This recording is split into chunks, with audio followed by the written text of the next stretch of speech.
সিঙ্গারা বিক্রি করে ৬০০ কোটি টাকার মালিক। ২৫ বছর বয়সী এই ছেলেটি শুধুমাত্র চা বিক্রি করে ১০০ কোটি টাকার মালিক হয়েছে। আর কেএফসির মালিককে কে না চেনে, তবে তাকে চিনলেও তার সফলতার পেছনের গল্পটা অনেকেই জানে না। পৃথিবীর সবচাইতে ব্যর্থ মানুষও যে শুধুমাত্র ইচ্ছা শক্তির বলে হয়ে যেতে পারে রাজা, সেটা এদের জীবনী না শুনলে বুঝতেই পারবেন না। গত ভিডিওর কন্টেস্ট কোয়েশ্চেনের উইনার হচ্ছেন রেশমা ইসলাম। রেশমা আপু, আপনাকে অনেক অনেক অভিনন্দন। আর আজকের কোয়েশ্চেনটি থাকছে ভিডিওটির শেষে, তাই শেষ পর্যন্ত দেখতে থাকুন।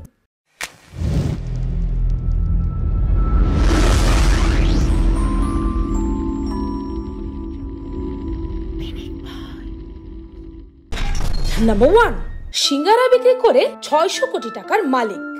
অবিশ্বাস্য হলেও সত্য, নিধি সিং ও শিখরবীর সিং নামে এই দুইজন মিলে শুধুমাত্র সিঙ্গারা বিক্রি করে ৬০০ কোটি টাকার কোম্পানি দাঁড় করিয়েছেন। আগেই বলে রাখি, সিঙ্গারাকে হিন্দিতে বলা হয় সামোসা। তাদের কোম্পানির নাম সামোসা সিং। নিধি ও শিখর দুজন স্বামী স্ত্রী, দুজনই বায়োটেকনোলজি নিয়ে পড়াশোনা করেছে, কিন্তু নিয়তি তাদের জন্য অন্য কিছুই প্ল্যান করে রেখেছিল। শিখর একদিন বাইরে খেতে গিয়ে লক্ষ্য করে ইন্ডিয়ান মানুষদের কাছে সামোসা খুবই জনপ্রিয় একটি খাবার, তবে এই সামোসা সবাই রাস্তার অস্বাস্থ্যকর দোকান থেকেই কিনে খায়। সামোসার অনেক চাহিদা থাকা সত্ত্বেও এই ব্যবসার কোনো প্রফেশনালিজম নেই। এ ব্যাপারে কিছুটা রিসার্চ করার পর শিখর জানতে পারে যে ইন্ডিয়াতে প্রতিদিন ৬০০ লাখ পিস সামোসা বিক্রি হয়, কিন্তু এই পুরো মার্কেটটাই অগুছালো। যেমন পিৎজা বার্গারের জন্য বড় বড় আউটলেট আছে যেখানে হাইজিন মেনটেন করে প্রফেশনালি এগুলো বিক্রি করা হয়, কিন্তু সামোসার তেমন কোনো আউটলেট বা ফ্র্যাঞ্চাইজি নেই। অর্থাৎ যদি তারা এই ধরনের একটি কোম্পানি খুলে বসে, তবে তাদের তেমন কোনো কম্পিটিটরও থাকবে না। ব্যাস আর কি। প্রায় ১.৫ বছরের রিসার্চ ও প্ল্যানিং এর পর নিধি ও শিখর বেঙ্গালুরুতে নিজেদের প্রথম দোকান খুলে বসে। তাদের সামোসাগুলো দেখতে ও স্বাদে রাস্তার সামোসার থেকে ছিল খানিকটা ভিন্ন। তার সাথে তারা সামোসার অনেক ভিন্ন ভিন্ন ফ্লেভারও লঞ্চ করে, তবে সামোসার দামটা ঠিক রাস্তার দোকানিদের মতোই রাখে। আর দেখতে দেখতে তাদের বিজনেস সাকসেসফুল হয়ে যায়। আর আজকের দিনে সামোসা সিং এর আউটলেট সারা দেশে ছড়িয়ে পড়েছে, আর তাদের প্রতি বছর প্রায় ৬০০ কোটি টাকার টার্নওভার হয়, যা সত্যি অবিশ্বাস্য।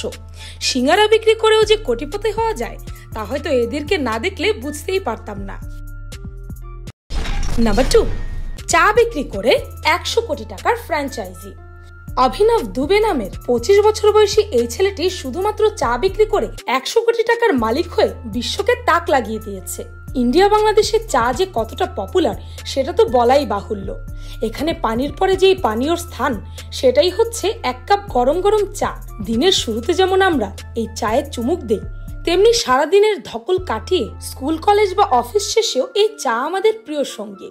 আর এই ব্যাপারটাকে মাথায় রেখে অনেক বড় এক রিস্ক নিয়ে অনুভব দুবে তার কিছু বন্ধু বান্ধবদের নিয়ে তাদের প্রথম চায়ের দোকানটি একটি গার্লস হস্টেলের সামনে খুলে বসে, কারণ সেখানে স্বাভাবিকভাবেই ছেলেরা বেশি যায়। আর টিনের ছেলে মেয়েরা যেন আড্ডা দেওয়ার জন্য একটি সুন্দর পরিবেশ পায়, সেটা মাথায় রেখে অনুভব তাদের প্রথম আউটলেটটি সাজায়। আর তাদের বিজনেসের প্রথম দিন সবাইকে ফ্রিতে চা খাওয়ায় প্রমোশনের জন্য। ব্যাস আর কি। আস্তে আস্তে তারা সফলতার সিঁড়ি বেয়ে উঠতে থাকে। আর আজ তাদের কোম্পানি চায় সুট্টাবার ফ্র্যাঞ্চাইজির প্রায় ১৬৫টি আউটলেট আছে পুরো ইন্ডিয়া জুড়ে। আর আজ তাদের কাস্টমারদের সংখ্যা প্রায় ১৮ লক্ষ। তাদের এই কোম্পানি আজ ১০০ কোটি টাকার মালিক। তবে তার এই জার্নি মোটেও সহজ ছিল না। ক্লাস 8 অবধি গ্রামে পড়াশোনা করা এই ছেলেকে তার বাবা মা অনেক স্বপ্ন নিয়ে শহরে পাঠিয়েছিল পড়াশোনা শেষ করে একজন সরকারি অফিসার হওয়ার জন্য। কিন্তু যখন ছেলেটি এগুলো বাদ দিয়ে চায়ের দোকান খোলে, তখন কেউ তাকে সাপোর্ট করেনি। অনেক কটাক্ষ শুনতে হয়েছে তাকে, কিন্তু অনুভবের নিজের উপর সম্পূর্ণ বিশ্বাস ছিল। সে কারো দিকে না তাকিয়ে নিজের মনের কথা শুনে কাজ করে গেছে। আর আজ তিনি ইন্ডিয়ার অন্যতম সবচাইতে সফল এন্টারপ্রেনারদের মধ্যে একজন। নাম্বার 3, ১০০৯ বার ব্যর্থ হয়ে আজ পৃথিবীর সবচাইতে বড় ফুড চেইন কেএফসির মালিক। কেএফসির প্রতিষ্ঠাতা কর্নেল স্যান্ডার্সের জীবনী কোনো সিনেমার গল্পের থেকে কম কিছু নয়। ৫ বছর বয়সে সে তার বাবাকে হারায়। ১৬ বছর বয়সে টাকার অভাবে তাকে স্কুল ছাড়তে হয়। ১৭ বছর বয়সে তাকে অলরেডি 4টি জব থেকে বের করে দেওয়া হয়েছিল। 18 বছর বয়সে সে বিয়ে করে আর রেলরোড কন্ডাক্টরের একটি কাজ পায়। 19 বছর বয়সে সে একটি মেয়ের বাবা হয়। 20 বছর বয়সে তার বউ তাকে ডিভোর্স দিয়ে তাদের বাচ্চাকে সাথে নিয়ে ছেড়ে চলে যায়। 22 বছর বয়সে তিনি আর্মি জয়েন করেন এবং একটি ল স্কুলে ভর্তি হন। আর প্রতিটা ক্ষেত্রেই সে শুধু রিজেকশন ফেস করে। প্রতিটা জায়গা থেকেই তাকে ঘাড় ধাক্কা দিয়ে বের করে দেওয়া হয়। তারপর সে একটি ইন্স্যুরেন্স সেলসম্যানের কাজ পায়, আর এই চাকরিটাও বেশি দিন টেকেনি। পরবর্তীতে সে একটি ছোট্ট রেস্টুরেন্টে থালা বাসন ধোয়ার কাজ পায়। 65 বছর বয়সে স্যান্ডার্স রিটায়ার করে। রিটায়ার করার পর সরকার থেকে সে $105 একটি চেক পায়।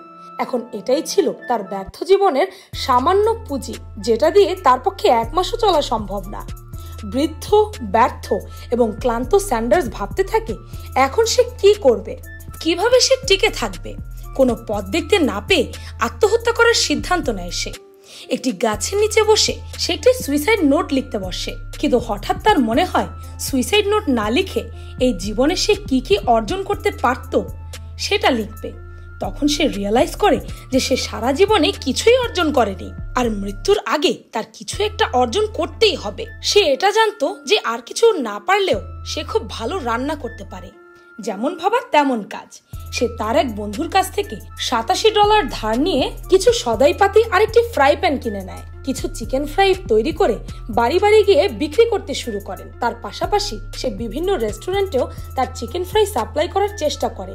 আর এবারও প্রত্যেকটা রেস্টুরেন্ট থেকে সে প্রায় 1009 বার রিজেক্টেড হন, কিন্তু 1010 বারের বেলায় একটি রেস্টুরেন্ট তার ফ্রাইড চিকেন রেসিপি অ্যাকসেপ্ট করে। আর এভাবেই তৈরি হয় কেন্টাকি ফ্রাইড চিকেন, অর্থাৎ KFC। 88 বছর বয়সে কর্নেল স্যান্ডার্স মাল্টি বিলিয়নিয়ার হয়ে যান, আর তার KFC এই পৃথিবীর দ্বিতীয় বৃহত্তম ফুড চেইনের আখ্যা পায়। তার জীবনী আমাদেরকে এটাই শেখায়, যার সারা জীবনটা ব্যর্থতায় ভরা, সে যদি এত বড় হতে পারে তাহলে আমরাও পারবো। শুধু মনের মধ্যে থাকতে হবে প্রবল ইচ্ছা শক্তি। বহুগামিতা এই শব্দটা শুনলে আমাদের মনে একটা নেগেটিভ ইম্প্যাক্ট পড়ে। একজন মানুষ একটি সম্পর্কে থাকা সত্ত্বেও আরো অনেক মানুষের সাথে সেক্সুয়ালি বা মেন্টালি কানেক্টেড থাকা, অ্যাট্রাক্টেড ফিল করা বা যৌন সম্পর্কে লিপ্ত হওয়া, এই বলে বহুগামিতা। আজকাল ঘরে ঘরে চলছে এক্সট্রা ম্যারিটাল অ্যাফেয়ার। পরকীয়ার আগুন যেন লেগেই আছে। আমাদের সমাজ যেহেতু এই বহুগামিতাকে অ্যাকসেপ্ট করে নিতে পারছে না, তাহলে কেন মানুষ বহুগামিতার ইচ্ছা আকাঙ্ক্ষা থেকে বেরিয়ে আসতে পারছে না? বিবাহিত নারী এবং পুরুষদের বেশিরভাগই পরকীয়ায় লিপ্ত হয়। তাহলে কি এই বহুগামিতা আমাদের মধ্যে প্রাকৃতিক ভাবেই আছে? আমাদের সমাজে একটা প্রচলিত কথা আছে যে বাড়িতে ঐশ্বরিয়ার মতো সুন্দরী বউ থাকতেও হাজবেন্ডের নজর যায় সেই কাজের মেয়েটার দিকে।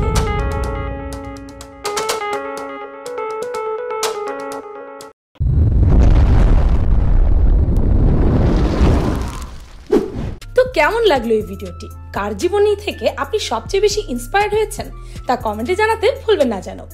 আজকের ভিডিওর কন্টেস্ট কোয়েশ্চেন হচ্ছে, চায় সুট্টা বারের কয়টা আউটলেট সারা ইন্ডিয়া জুড়ে রয়েছে? এই সংখ্যাটা জানা থাকলে কমেন্ট করে জানান। আর আমার চ্যানেলটিকে সাবস্ক্রাইব করে বেল আইকনে অল নোটিফিকেশনস অন করতে ভুলবেন না যেন। আমি ফাল্গুনি, আজকের মতো এ পর্যন্তই। দেখা হচ্ছে পরের ভিডিওতে।